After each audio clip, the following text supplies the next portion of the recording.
Great to be with you all this evening. Welcome, welcome.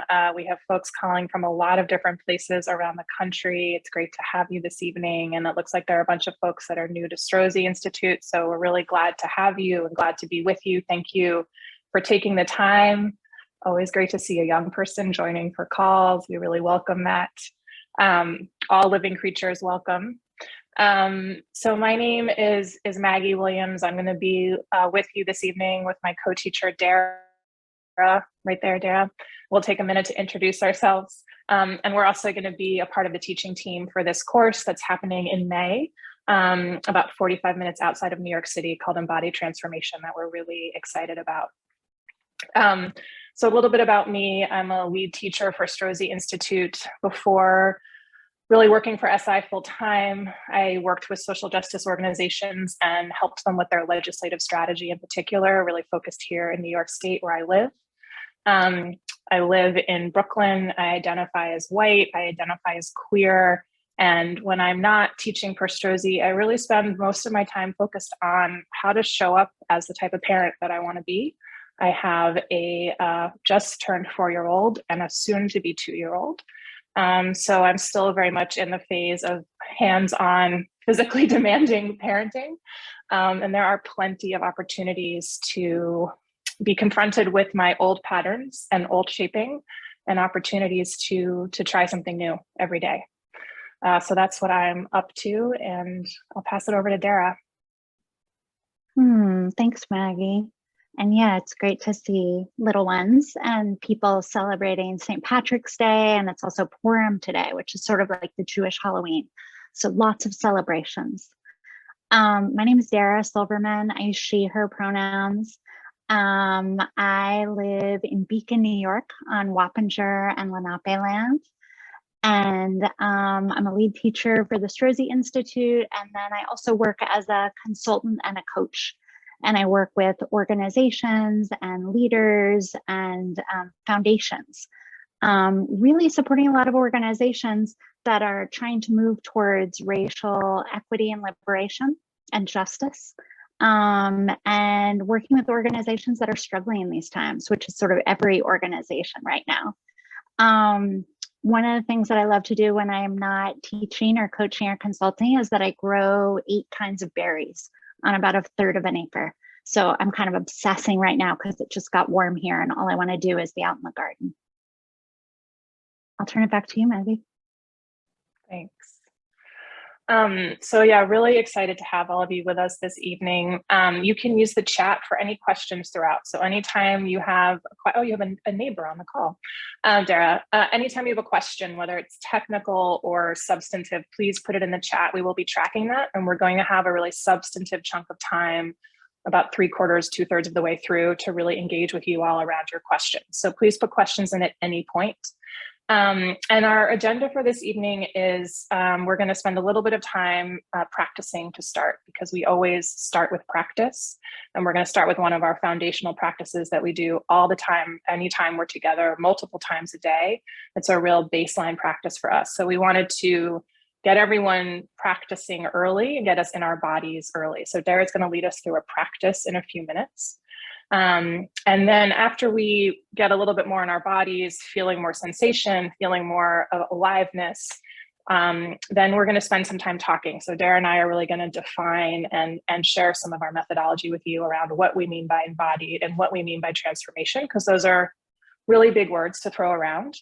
And a lot of people use them. And I think it's really important for us to define what does the SI methodology hold around those terms, and what promises are we making to you as you consider spending 4 days with us. And that's a big time commitment. It's a big financial commitment. So we want to be really clear with you about what our work is about. So we'll spend some time talking, and then we're going to get into questions and really want to hear from you about what you're curious about, how things are landing, any questions that you have, and then we'll do a really short practice at the end to close things out together. So that's our hour. We will keep it on time, and let's practice, Dara. Thanks for that, Maggie, and welcome to everyone who's here and all my friends in the Hudson Valley who are talking to each other in the chat. I see you. I'm glad to be with you all. So as Maggie said, we're going to start with one of our foundational practices of centering. Hi, Mariam. So nice to see you. Ooh, so good. Big hugs. It's so good to see old and new friends here. We center so that we can be present and open and connected with ourselves, with each other and old friends, and then in the world with what we care about. And we really do this to build presence and to build our capacity to move towards our longings. This isn't to cover up any of the things that we're feeling or to not be in what's happening, but how can we find our center and find what we care about and then move towards what it is that we want with purpose. So I'm gonna be doing this standing and then Maggie's gonna be doing it seated. You are welcome to do either one. And you don't have to look at the screen or look at me for instructions around any of this. You can just listen to my voice. We'll be doing this probably for about 6 minutes. So just really dropping into your body and noticing what's happening for you. So maybe start by just taking a little bit deeper breath than you have all day. You could wiggle your body a little bit, just feeling, oh, right, I have a body. Down here below the neck, you could roll your shoulders, maybe backwards. Yeah, I see some people rolling their necks. You could roll them forwards. And just remember, like, oh, everything below the neck is sending me messages about how I'm doing, about how I'm feeling. Yeah. And then let's bring a hand to the belly. You could bring one hand, you could bring two hands, and just let your attention drop down from the thinking self down into the feeling self. Letting your attention drop down below your hand, feeling your breath coming in and out.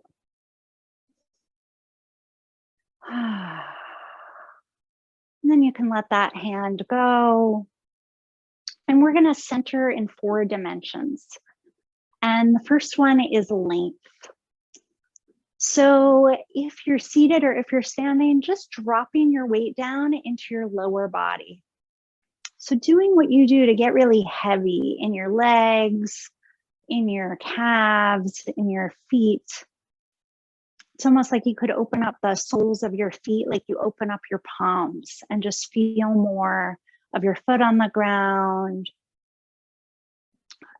It's almost like you could drop a little bit of weight. Even take your shoulders up towards your ears. And as you exhale, let them slide down your back. If there's anywhere that you know that you hold tension, maybe in your butt, you could try squeezing your butt together, or squeezing your hands. And then on the exhale, let it go. Dropping a little more weight down into the legs, into gravity. And as we're dropping down, let's also start to extend up through our spine, up towards the ceiling, through the top of the head. It's almost like if you look at a tree, it's not stretching to be taller, it's just filling out its full length. So if you were to fill out your full length, all the way from the soles of your feet up to the top of your head, how tall would you be? And what would be possible if you got to be this tall all the time? So let's keep all this length, and then let's center in width, adding on another layer. So you can try this. You can stretch your arms out to the side and open up your hands and just stretch all across the chest, across the back of the shoulders, and get really wide. Yeah. Ooh, I like that. Someone's stretching up. If you can stretch out. And then in your next couple breaths, let your arms come down, but it's almost like we can keep moving out to the edges. Like your arms can be a little bit heavy in the elbows, almost like there are weights in the elbows. And that we can feel for the outside edge of the ankles, the knees, the edges of our pinky fingers, the outsides of the shoulders. And imagine that on either side of you, you have a person or two who really loves you, who you know really supports you, and that they're standing close enough that you could feel the warmth of them next to you or seated next to you. And that you could just soften into that relationship. All right, they're here with me. And as you soften into those relationships, try opening your eyes and just looking out of the corners of your eyes, like we can widen in our gaze too.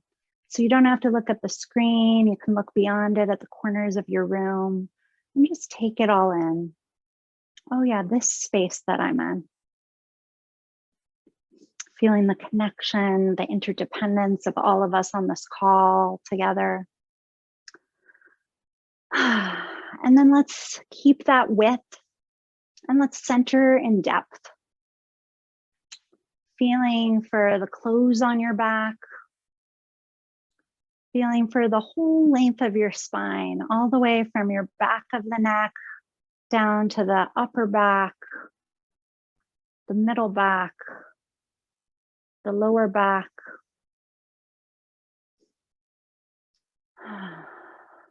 Feeling the back of your heels on the floor.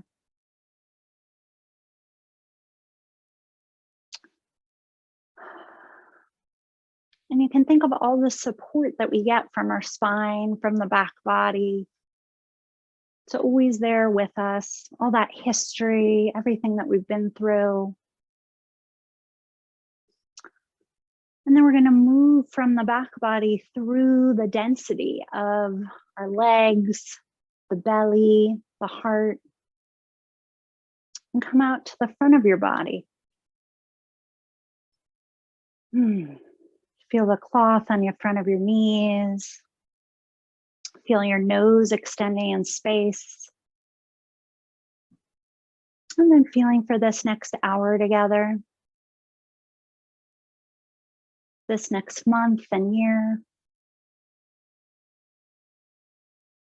And feel yourself right in the middle between that future and that spine of our past.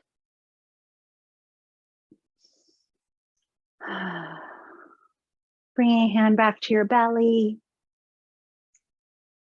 We'll center in the fourth dimension here, which is our purpose. What do you care about? What keeps you up at night or what gets you up in the morning? And if there's a way that you say that to yourself, just speak it to yourself.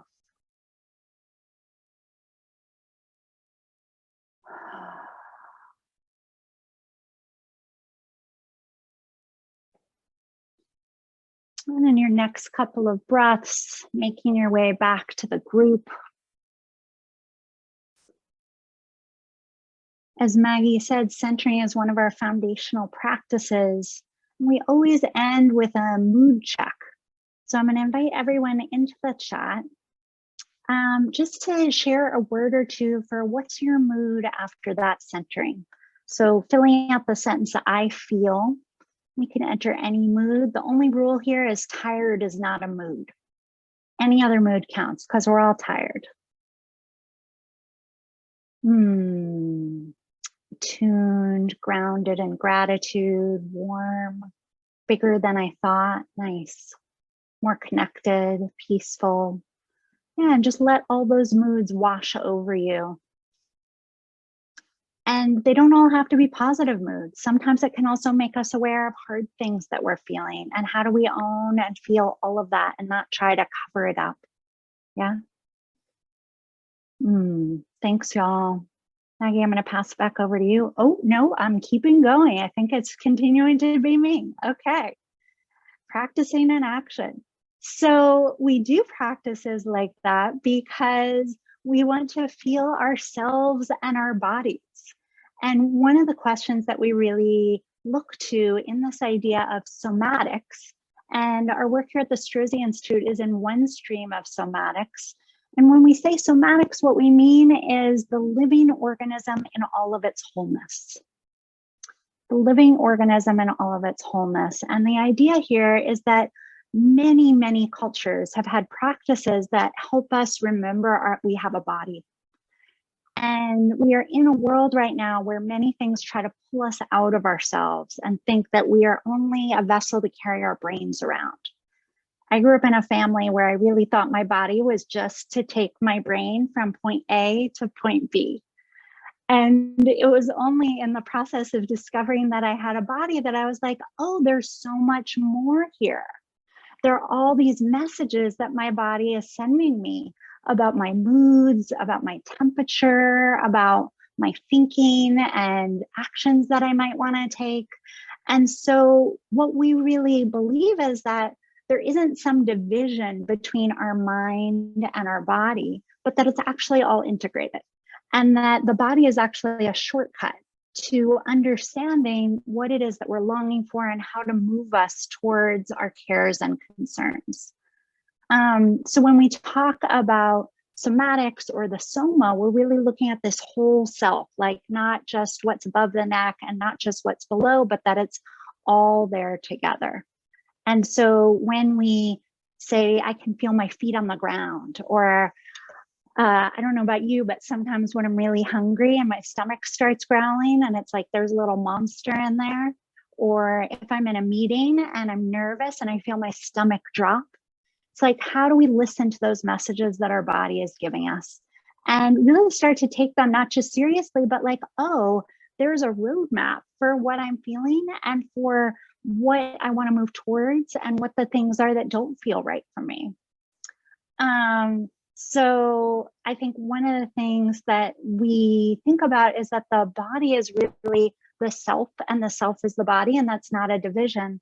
And part of the reason why that level of embodiment is important is that part of what we're thinking about here is that we want to get clear on what it is that we care about, and that we don't have to just think our way to a solution. We can actually feel our way, and that there's a pathway through the body. So Jeffrey is going to share a graphic here that gets a little bit into some of how we think about that within this stream of somatics at the Strozzi Institute. So part of what we're doing, like in the centering practice that we just did, is building our somatic awareness, that blue circle over on the left-hand side. And somatic awareness is really any of those feelings, thoughts, emotions, awareness of where is there tingling, where am I hot or cold, where am I tight or loose, where do I feel movement or tingling, or where do I not feel? And all those things are good indicators of where we have awareness. And then part of what we're looking at here is how do we grow our awareness? So when I first started realizing I had a body in my 20s, I went to my first yoga class and I hurt myself because I didn't know the limits of my body because I'd never really stretched like that. And so one of the things that we're looking to do is how do we figure out the limits of like what is possible and what is not possible in this body right now? And there's no judgment around that. It's more just a question of, can we know some of those limits and start to work with them and be aware of them, and also what changes them. So if we move down to that red circle at the bottom there of somatic practices, this is how we change some of the things that are happening is through practice. So I have a puppy, and my puppy is very good at teaching me lots of things every single day. And one of the things we're working on right now is that she really wants to chase cars. And it's been a real process for me of learning that I can't just say no, or I can't just say leave it, but I actually have to give her another direction to go in. Like, oh, the car is over on the right. Here's a treat on your left, right? I'm going to give you another option. And so just like a puppy, I am like that with my meditation cushion. I don't always want to sit down and notice my thoughts every morning. And so it's how do I put it right in my path so that I see it? And so that the practice that I want to do is actually right there in front of me. And what I know is that if I meditate every day, if I do centering practice, then I can feel myself more. And then I respond differently in meetings and throughout the day.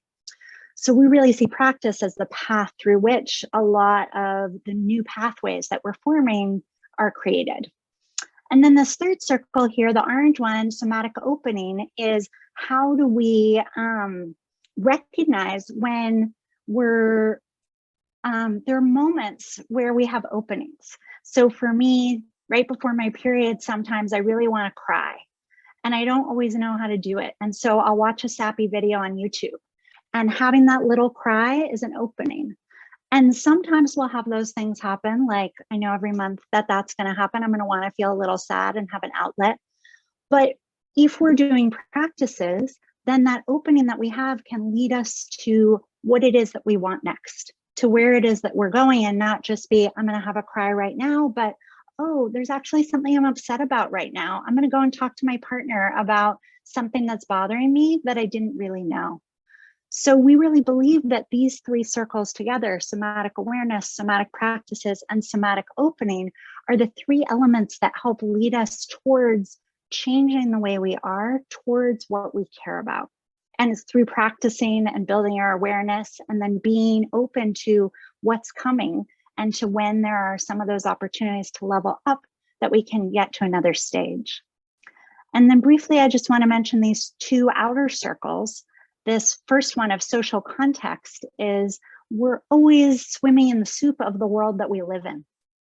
So right now, all of us are dealing with COVID and where we are in our families and in relationship with COVID in the communities we're in. We're dealing with this stage of climate disaster and where we are in relation to capitalism. And then we're also dealing with what it looks like in terms of racism and white supremacy in this country and in the world. And so how do we always see what's happening in the context of this bigger political picture? And this last circle here is landscape and spirit, that we're not doing this on our own, but it also depends on where we live. So like I live near a river and near the mountains, and the landscape around us shapes us.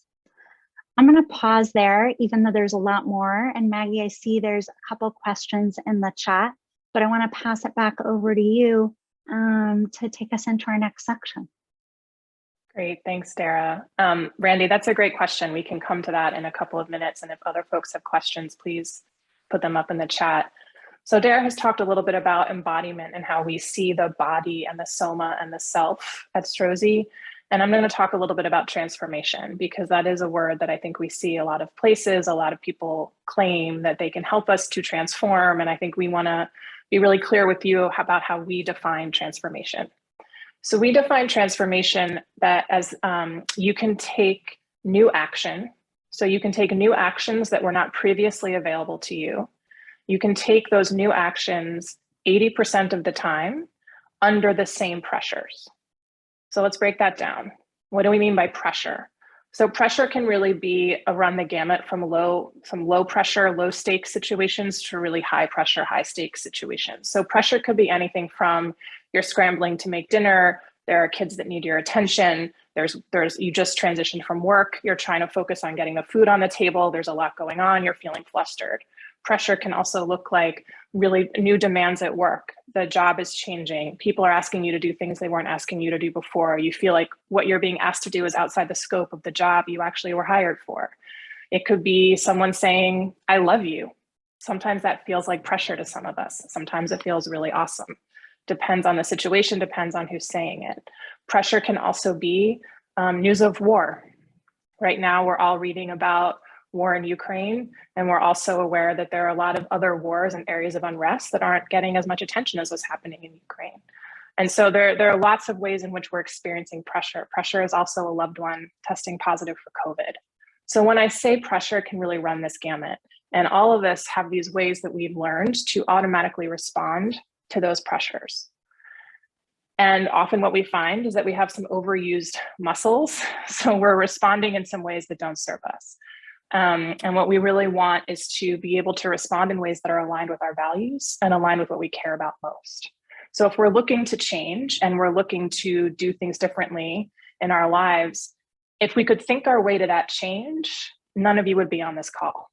If we could think our way into doing better, we wouldn't be looking at how do I work with my body to try to transform? Because the reality is that we can't think our way to doing better.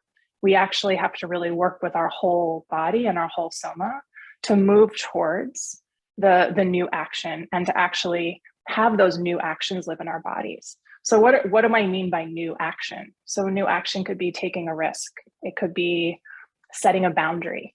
So maybe the new action is asking for a job promotion, asking for a raise that you know you really deserve, even though that's a really scary thing to do.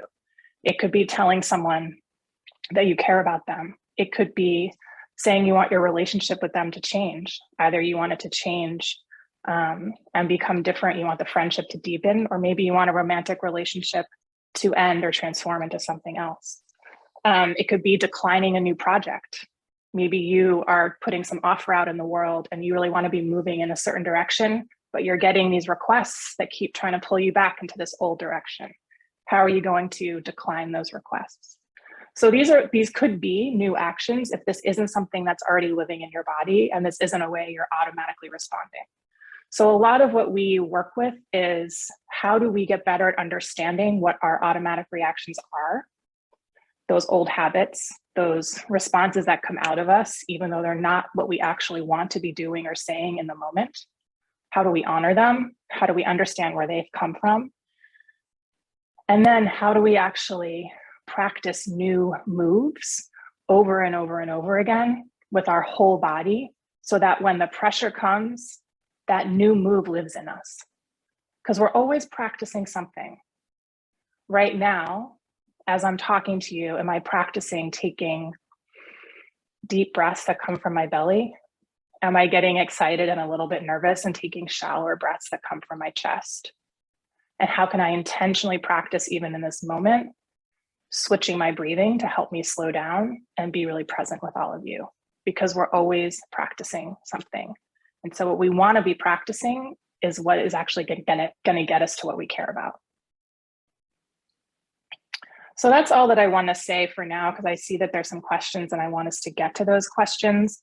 But just to say that we take transformation seriously. We really believe that transformation has to come from working with the whole self and the body. And we can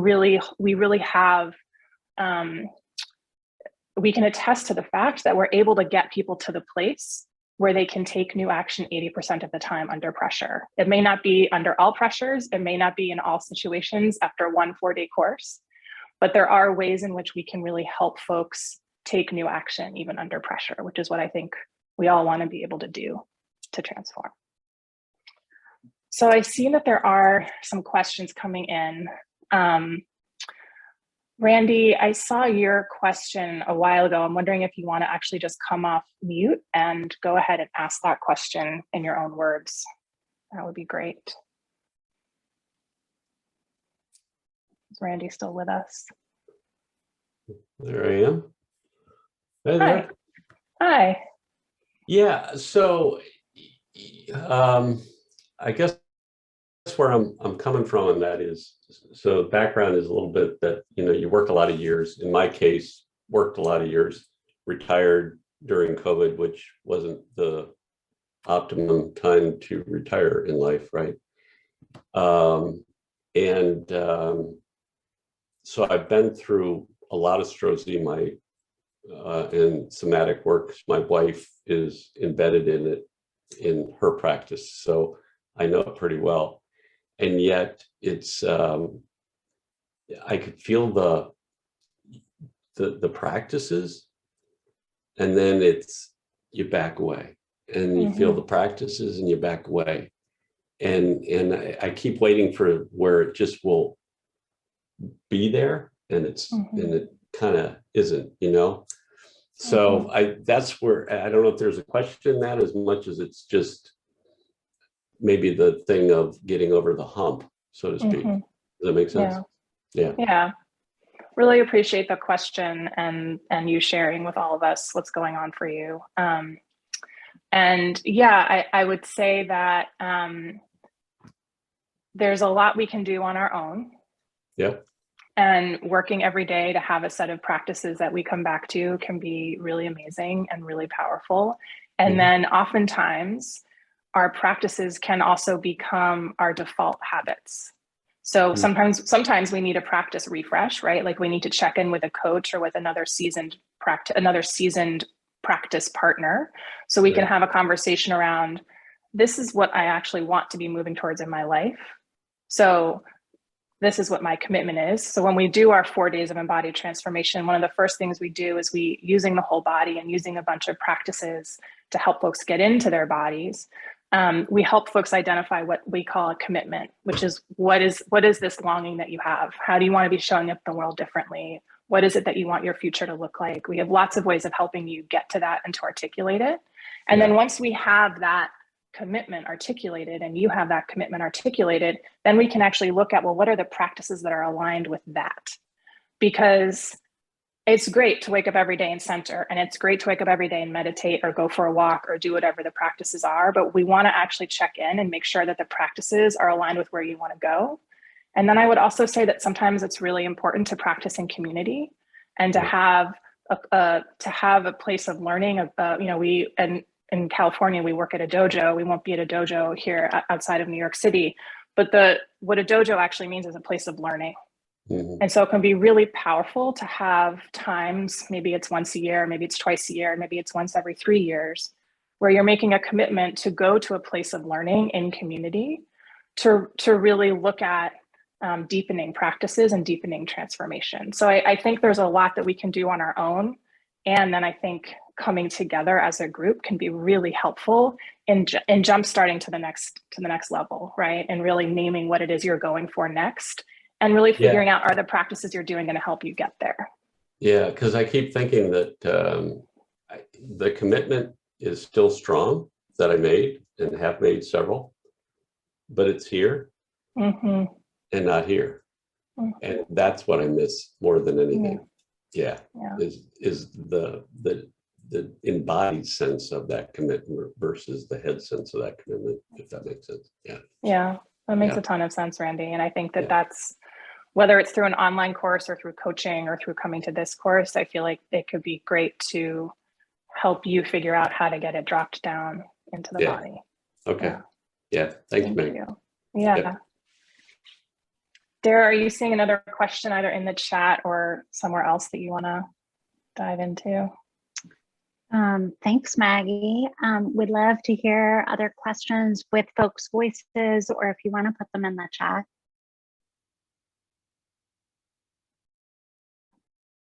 I know we have some experienced folks and some new folks here. Yeah, Carolina. When looking at the graph that you shared that talks about the social context, one of the challenges that I have is managing the anger that rises within me when I'm around white people, in particular my husband who's white, or his family, who claim that white supremacy is too complex of an issue to address, while simultaneously shaming, humiliating, and disrespecting me with the way that they treat me. And it's gotten to the point in the marriage where my husband and I are now separated because it's like their inability to want to address it, to me, is so disrespectful on a level that I'm like, I cannot be with someone who does not have the capacity or want to address this issue. And so I'm wondering, from a somatic standpoint, like, what are some of the tools and resources that I could use for myself to calm myself down when in the presence of people like this? Such a good question, Carolina. And first, I just want to say, I'm really sorry that you're having to deal with that, because as much as we know it's out in the world, it's so much more painful when it's in your home and it's in your intimate relationships. Yeah. I'm curious, in your relationship with your husband and his family, when there have been these moments where you've had conflicts around racism and white supremacy, is there a place where you feel it in your body?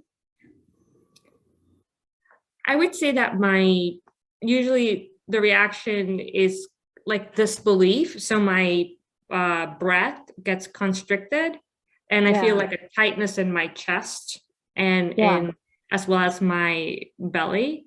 And I just also feel like all of my muscles tensing up.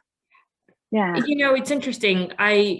It's kind of an interesting situation because my head tells me, why does it surprise you? But my body's like in disbelief. And so I feel like I'm fractured because my head is, oh, of course, you know, people like, you know, there are people like this who behave in this way. Why are you shocked? And my body's like, oh no, this is so horrible. And so I feel like, I guess I'm trying to reconcile just the anger that there's anger at the situation, but there's also anger at I tell my body, well, don't you know this already? Yeah. I just really want to honor your body's response. It makes a lot of sense that you're angry.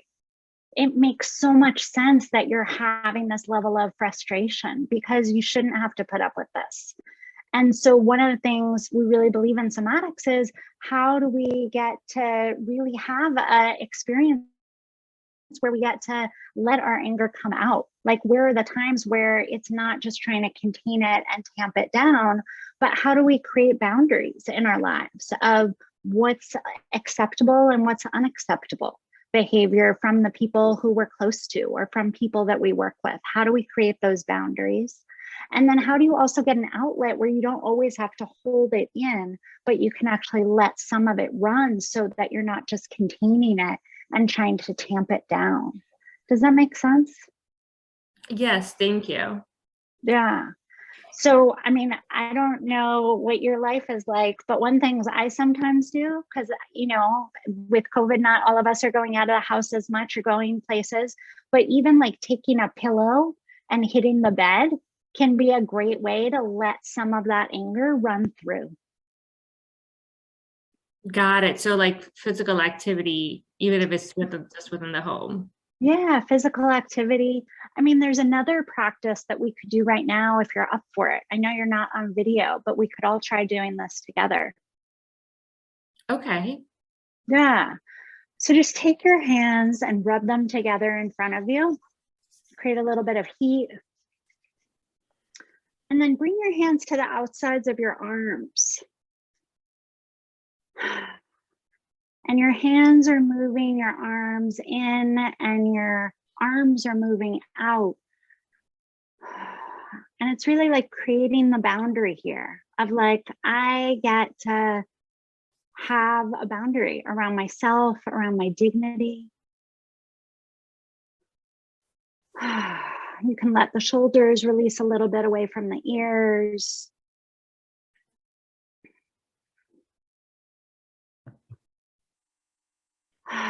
Maybe do a little bit of a bigger exhale here.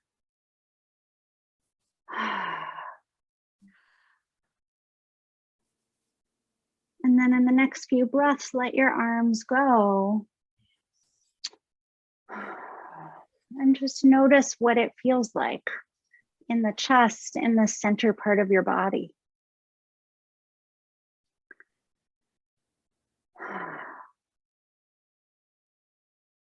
And what are you noticing, Carolina?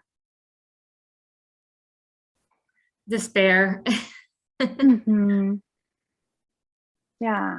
Like it releasing enables me to connect with my despair more than my anger. Yeah. Yeah. Does that feel familiar to you? Did you know that was there? Yes. Yeah.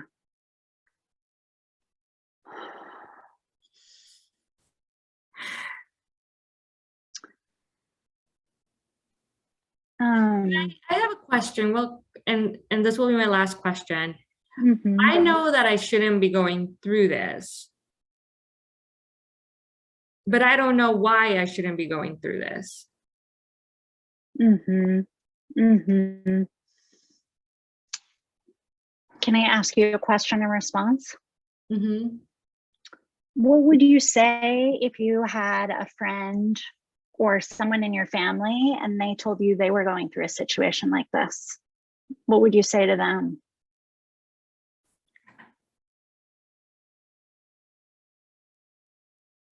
I would say that it's not right what they're going through, while simultaneously being aware that there are people like that. Mm-hmm. Mm-hmm. Yeah, it's not right. It's a contradiction. It's not right that you're going through this. And there are people like this who are racist, who are prejudiced out in the world. And both those things can be true at the same time.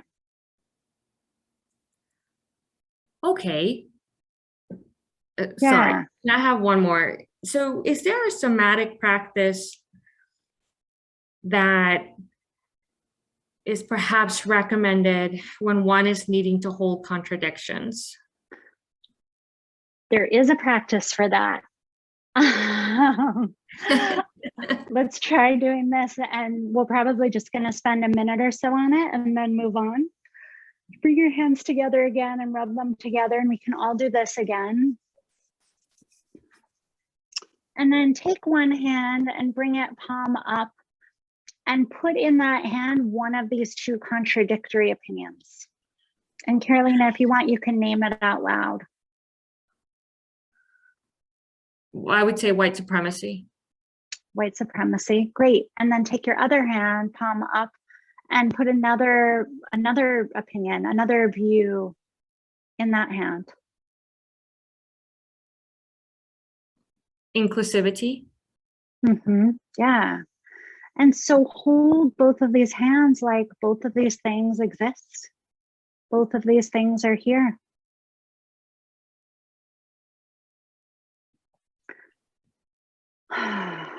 And then take your hands and slowly start to move them towards each other to the point where they cross.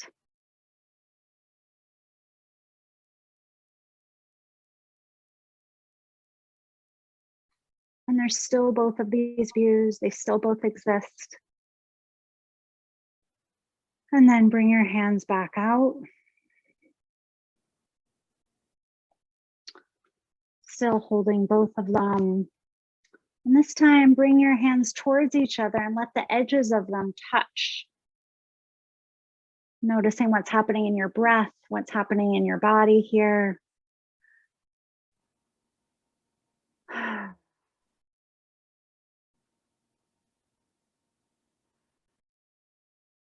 And letting your hands go.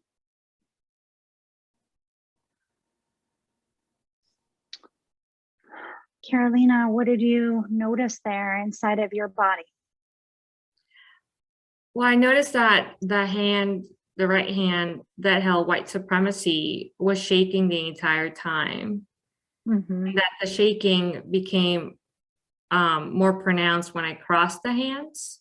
Yeah. But I don't know why the shaking.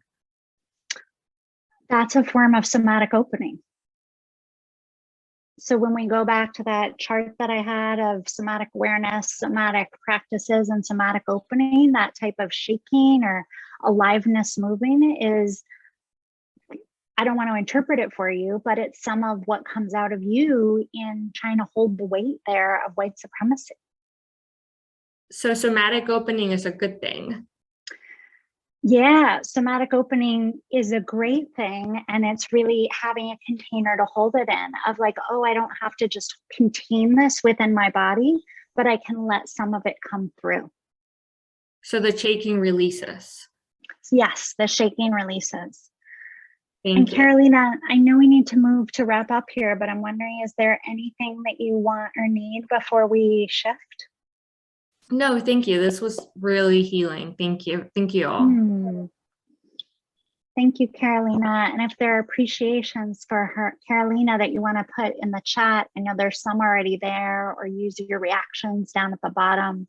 I see a lot of hearts on the screen. Thank you all for being in this together. Yes, thank you everyone for all the love. Mhm. Thanks, Carolina. And thank you, Dara. That was really beautiful and really powerful to get to be a part of that. And we've really just scratched the surface. We've really just scratched the surface. So I know there are some other folks who have questions. And I also just want to take a little time to talk about this course that we would love to share with all of you. So embodied transformation is really one of the like entry points for Strozy somatic work. I hesitate to say the word beginner, although it is a great place to start, because earlier in my time with Strozy, I took this course many, many times and I got something out of it every time that I took it. It's also a course that has been really, I would say, improved upon and deepened over the past year. We've learned a lot through teaching both online and in person through this pandemic. And yeah, that has been incorporated into our curriculum, which is really exciting. So it's 4 days, and it's 4 days where we get to really deepen and be in conversations like the ones we were just in. And as you can see, when we work with the body, as Dara said, it can really be a bit of a shortcut to healing and transformation. And we're in the deep waters very quickly. We're in the deep waters very quickly, and it can be incredibly powerful. So we're always practicing something, and we want to be practicing what is most important to us and what is aligned with our values. I think that with everything that is happening and has happened, and the increased pressures that we're all under, and certainly I just want to name that race and gender and class and ability and religion and all of these things factor into how these pressures of a pandemic and of war and of poverty and of all of these things impact us differently. And yet we are all impacted. We are all impacted. And so how do we want to make the most of this one precious life that we have? And how do we want to accelerate, as Randy is saying, towards the change we're seeking? There's no time to waste. There's no time to waste. And we all get to reach for our deepest longings. And it is true that we don't always get our deepest longings met in some ways. Sometimes it's not possible. But if we don't try, we're definitely not going to get there. So this is really about the putting in the effort. And it's a chance to be together and a chance to be in person. And we are excited to do that. And it's my first in-person course since before the pandemic. I'm really thrilled and looking forward to it. And we will certainly be taking COVID precautions. And that's all on our website. So you can check that out. And let's get into nuts and bolts. So it's 4 days. It's at the Edith Macy Center, which is a beautiful, beautiful retreat center about 45 minutes from Grand Central Station in New York. It's got, I think 5 acres. It's got walking, beautiful wood trails. This is going to be a really all-inclusive retreat. So it's a big commitment in terms of time, and then I'll share the cost with you, but it's also this amazing opportunity to do this work in a retreat setting. So if you have come to the dojo in California, it's beautiful and it's magical, but then you also have to get an Airbnb and you have to drive your car and think about where you're going to eat. You don't have to do that here. You can take the train from Grand Central, get picked up by Edith Macy if you don't want to rent a car, show up and be there with us for 4 days. And you're obviously in choice. If you want to eat with participants and talk about your day at dinner, you can do that. And if you want to go have quiet time in your room or go sit outside, you can do that too. So there's certainly I'm an introvert and I often need some quiet time. So there's no like forced bonding. But it is a really amazing opportunity after everything we've all been through to be in community together and to be with people who want to be in these deep waters and want to be moving towards their own transformation, and supporting each other in that process is really incredible. So the full tuition is $3,600. There is a slightly reduced tuition if you share a double room. There are some opportunities for scholarships. I will say they are somewhat limited and not as big of a scholarship as I would like, but this is the first time we're doing this course here in New York. And it's a real stretch for the organization, but there is a way to apply for scholarships. And those applications are due by April 7th. And you can find all of this at strozyinstitute.com/embodied I think it's a dash transformation dash New York. I'm just going to let them put it in the chat because it's too long to say out loud, but you can find all this information at the website. There is a no interest 3-part payment plan. If that is something that's going to make this more accessible to you, we really want folks, if you want to be there, we want to try to figure out how to make it work. And also just want to name that we have a multiracial teaching team. So right now, Dara and I are both white. We're the lead and co-leads for this course, but we do have a team with Tess, Faye, and Anjali. And we have a really multiracial, very experienced, depthful team from Strozzi that's really excited to be doing this course here on the East Coast. So yeah, Dara, is there anything else that you want to say about the course itself? Yeah, I mean, I don't know about all of you, but I've been together with people in person to do work a couple of times in the last few months in COVID safe ways, and it's so joyful. It's just so good to be with other people outside of this little box. And I'm really excited that we're going to get a chance to do this with people on the East Coast. I love California and I love going there, and New York is home and the East Coast is home. And we want to have there be more opportunities for people to be doing somatic work in other parts of the country. And, you know, just like we've seen even on this call, the body is really the pathway towards feeling more. And it's like a shortcut. And it's funny to think of the body as a shortcut, because I know even in my own body, it can feel very complicated. But it's also like we are holding a lot of the tools and the answers right here. And it's just a question of tapping into it. You know, one of the things that we say sometimes at the Strozzi Institute is that just because we know better, it doesn't mean that we can do better. And so how, as Randy was saying earlier, do we start not just thinking, here's what I want to do and what I want to be practicing, but creating a pathway and the support and the motivation to get towards our values, towards our goals, towards what we care about. Yeah. Awesome, thank you. So we're going to offer a final practice together. This is our gratitude practice. I'm going to stand, Dara's going to sit. You should do whatever works for your body and whatever you're feeling in this moment. So just try and drop back into that sensation, feeling you had in your body after centering, whatever that is. But now it's also maybe a little bit deeper because of the conversations that we've been in. So just a few deep breaths, dropping into length. You can wiggle a little into some width and feeling the back and front side of your body. And then go ahead and extend your arms. So your arms are straight and there's energy in your hands and your fingertips. So you're extending that down. It's almost like a superhero. You're extending beams of light out of your hands. And those beams of light are your gratitude to the earth. So maybe you're grateful for everything you've had to eat and drink today. Or maybe you're grateful for soft green grass or the feeling of dirt under your feet. But name out loud for yourself something that you're grateful to the earth for today and for all that's below us.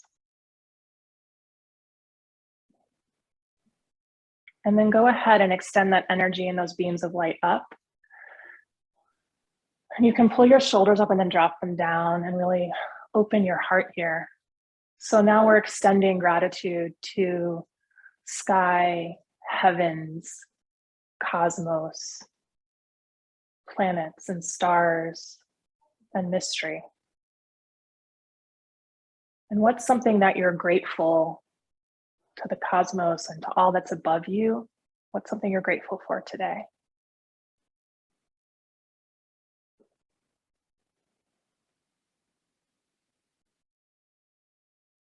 And then go ahead and extend the arms out, side to side. And here we extend to all people. So we extend to those who it's easy to express gratitude for, easy to love. And then we extend to those that it's harder to do that with. And we extend to all beings. And go ahead and say the names out loud of 2 people that you are grateful for in this moment. I'm going to go ahead and say Carolina for the risks that she took with us tonight and all she shared.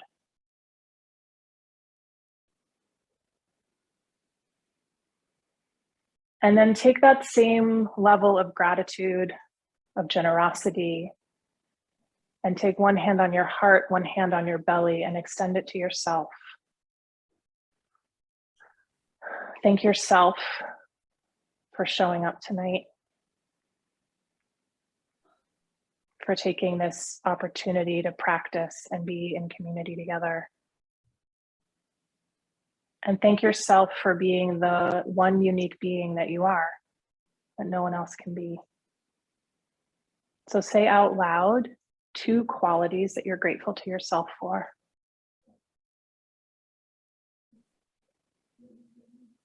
And let yourself receive them and be filled by them.